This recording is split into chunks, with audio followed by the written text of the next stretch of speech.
더 스쿨 오브 소울 교장 이승훈입니다. 오늘은 정직에 대한 얘기 조금 더 해보려고 합니다. 정직했을 때 과연 그게 나에게 이익이 있는가 라는 얘기인데요. 그 얘기를 조금 해보려고요.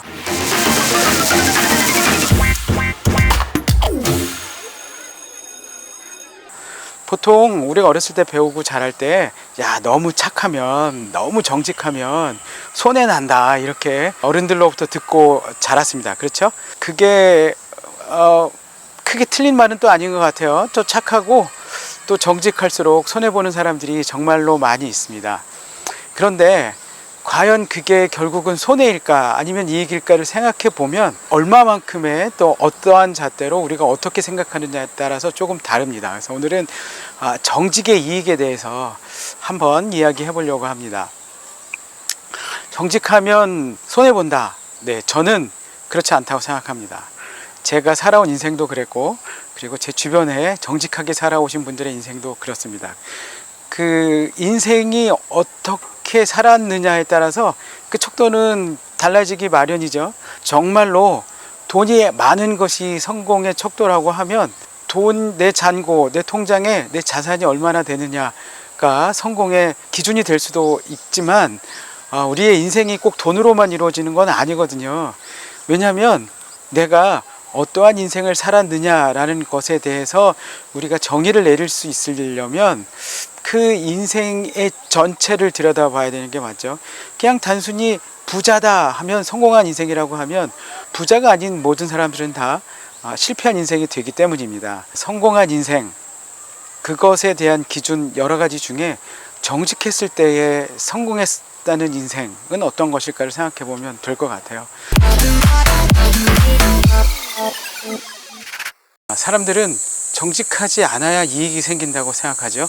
그래서 내가 조금 부정직했을 때 생기는 더 많은 이윤, 내가 조금 거짓말을 하거나 조금 정직하지 않았을 때 생긴 이윤에 대해서 굉장히 환호합니다. 그리고 그 교훈을 바탕으로 정직하지 않아야 부자가 될 수 있다, 이익을 발생시킬 수 있다고 생각합니다. 그래서 사람들은 점점 갈수록 부정직하게 생각하는 거죠. 이익의 극대화를 위해서 그렇습니다.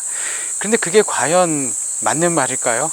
그 이유에 대해서 스위스 쭈리히 대학에서 연구를 한 적이 있었습니다. 어떤 거였냐면 전 세계에서 팔리고 있는 모든 물건들의 값이 제값으로 정해져 있는가라는 것이었어요. 그래서 대표적으로 물건들을 뽑아서 이제 물건값을 조사했더니 물건의 가격보다 대략 15에서 30% 정도 더 비싼 가격으로 물건값이 매겨져 있다는 걸 발견했습니다. 어느 특정 기업이 아니고요. 전 세계의 모든 기업이 그 정도 15에서 30% 정도 더 비싸게 물건값을 매겨서 팔고 있었다는 것이죠. 그래서 그 이유가 궁금해서 쭈리히 대학에서 그 이유를 이제 찾았습니다. 그 이유는 정직하지 않은 것에 대한 위험을 감수하기 위한 비용이었던 것이었어요. 더 쉽게 얘기하면 이렇게 생각하면 됩니다. 우리가 물건을 마트에서 샀을 때 물건을 반품하게 됩니다. 그게 진짜로 물건에 하자가 있고 물건이 정상적인 제품이 아니어서 반품을 정당하게 요구하는 경우도 있지만, 아주 많은 경우에 물건에 전혀 문제가 없는데도 그것을 반품이 법으로 보장된 기한 내 또는 그 기한이 거의 도래했을 마지막 시점에 물건을 반품하는 경우들이 있습니다. 그때는 물건에 이상이 있는 게 아니고요. 그 물건을 충분히 활용 또는 이용하고 그 물건을 다시 되돌려주는 것이죠. 그러니까 그 물건이 되돌아왔을 때에 그 사용된 물건에 대한 폐기나 아니면 재수리 비용 같은 것들은 고스란히 기업이 지게 됩니다. 물건에 하자가 없는데 그 물건을 되돌려줬다는 것, 그것은 정직하지 않은 일입니다. 소비자의 올바른 권리는 그 물건에 문제가 있고 하자가 있었을 때 기업으로부터 그 물건에 대한 책임을 지우기 위한 것이지, 그것을 10분 이용하여 하자가 없는 물건을 법적인 기한 내에 반품하라고 그 제도가 있는 건 아니거든요. 그러니까 이상이 없는 물건을 반품하는 건 부정직한 일입니다. 또 이런 걸 한번 생각해 보면 어떨까요?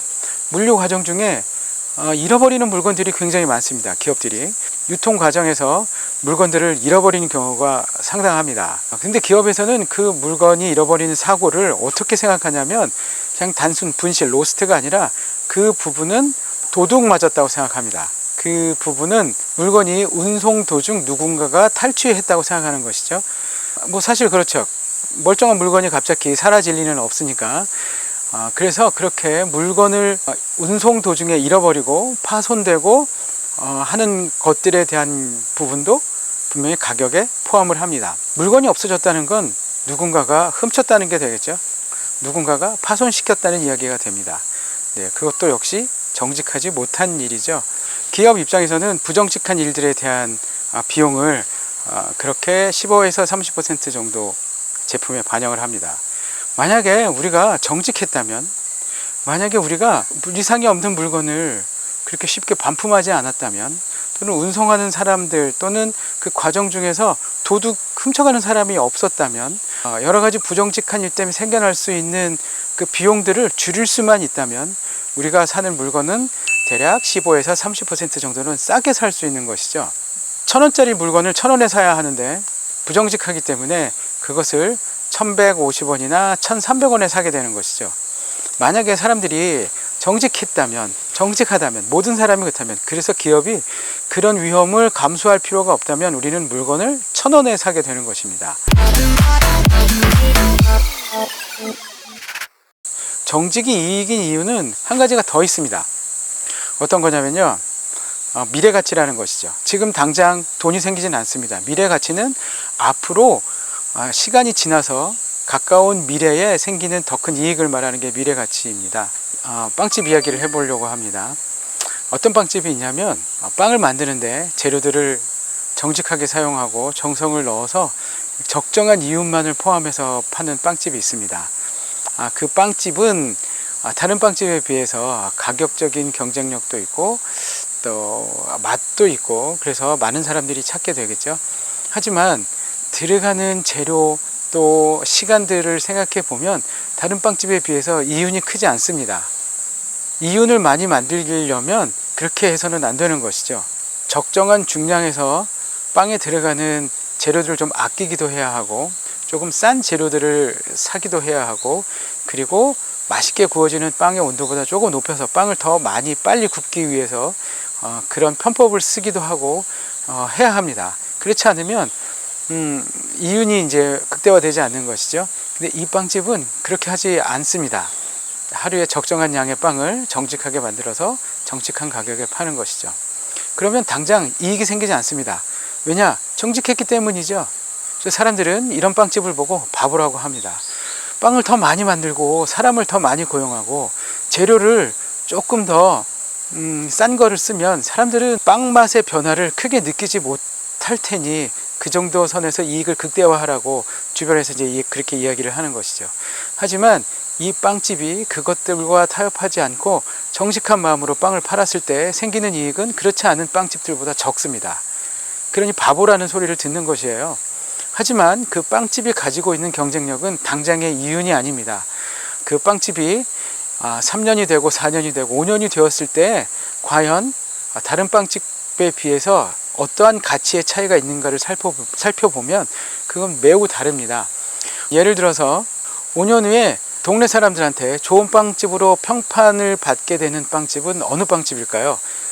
초창기부터 이익을 극대화시킨 빵집일까요? 아니면 그렇지 않고 좋은 재료와 적정 이윤만을 남긴 그래서 이윤을 조금 줄인 그 빵집일까요? 네, 그렇죠. 대부분의 경우에는 후자인 정직했던 빵집이 오래 살아남습니다. 그걸 미래가치라고 하는 것이죠. 근데 지금 대한민국의 사정에선 그렇게 정직하게 오래 버티기가 힘든 것도 사실입니다. 그러니까 그 사이에서 타협을 하게 되는 것인데요. 정직하다는 것에 대한 이익은 미래에 있습니다. 당장 내 주머니에 들어오지 않습니다. 하지만 사람들의 관심은 당장 내 주머니에 있는 것이죠. 내 주머니에 돈이 얼만큼 있게 되느냐에만 관심이 있습니다. 그건 나쁘거나 잘못된 일은 아니에요. 사람의 욕망은 그렇습니다. 하지만 그 욕망에 따라 부정직하게 살고 더 비싼 비용을 지불하고 살고 그것들 때문에 서로 더 힘겹게 사는 것이 옳은 것인가 라는 것들은 한번 생각해 볼 필요가 있습니다.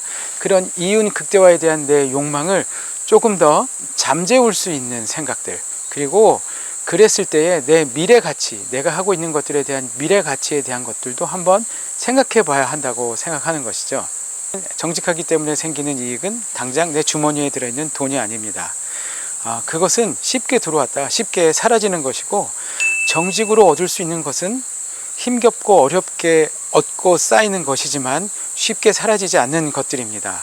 사람들이 평가하는 정직한 나, 또는 내가 하는 말에 대한 신뢰, 그리고 나의 모습으로부터 얻게 되는 안정성, 그리고 내가 하는 모든 행동에 대한 책임감을 사람들이 느낀다면 그건 돈으로 환산할 수 없는 큰 가치인 것이죠. 내가 무슨 일을 하든 사람들이 나를 믿어주고, 내가 무슨 일을 하든 사람들이 내 말에 귀를 기울여주고 신뢰한다면 그건 돈으로 환산할 수 없는 어마어마한 가치입니다. 그것 때문에 결국은 시간이 흐른 뒤에 내 주머니에도 당장 생기지 않았던 그 돈들이 차곡차곡 쌓이게 되는 경우가 생길 수도 있는 것이죠. 인생이 길지 않습니다. 그 인생 중에 과연 나는 이윤을 극대화하는 인생을 살 것이냐, 그래서 부자가 되어서 살 것이냐, 또는 나는 부자이면서 정직한 사람으로 살겠는가 라는 것에 대한 결심은 여러분들이 하셔야 합니다. 내가 정직해서 나의 모습을 통해서 주변이 바뀔 수 있습니다. 내 아이들이 정직해지고요, 나와 함께 일을 하는 사람들이 정직해지고요, 또는 회사의 사장이라면 그 기업 문화가 정직한 문화로 바뀝니다. 당장에 힘들고 어려운 시간이 될 수도 있는 그것을 기꺼이 감수하겠다고 하는 보상은 머지않은 시간에 분명히 여러분에게 보상되어 돌아오게 됩니다. 임마누엘 칸트가 그런 말을 했었죠. 쟁취하고자 하는 물건을 쟁취하는 것이 중요한 것이 아니라 그 방법이 얼마큼 선하게 쟁취했는가가 더 중요하다라고 말을 했습니다. 그 얘기는 필요한 물건을 쟁취하는 것은 아주 옛날부터 모든 사람들이 본능적으로 해왔던 일이지만, 그것을 선하게 쟁취하는 것을 선택하는 것은 힘들고 어려운 일이라는 것을 강조하는 것이죠. 그랬을 때 진정한 가치가 있다는 것을 말하는 것입니다. 정직은 우리 주머니를 배신하지 않습니다. 당장의 주머니가 채워지는 속도가 좀 다를 뿐이죠. 정직했을 때 얻어지는 이익은 분명합니다. 그 분명한 이익들은 더 단단하고 더 튼튼해서 사람들로부터 존경받을 수 있고, 내 것에 대해서 의심받지 않는 그런 이익이 생기게 됩니다. 정직하면 손해본다는 생각은 잘못된 생각입니다. 그것은 지금 당장의 이익만 생각하는 생각이기 때문이거든요. 우리 스쿨 오브 소울 계신 우리 모든 분들은 정직해서 생기는 이익이 극대화 되셨으면 좋겠습니다. 그러면 여러분도 부자가 되고 정직도 승리하게 될 테니까요. 다음 시간에 뵙겠습니다. 고맙습니다.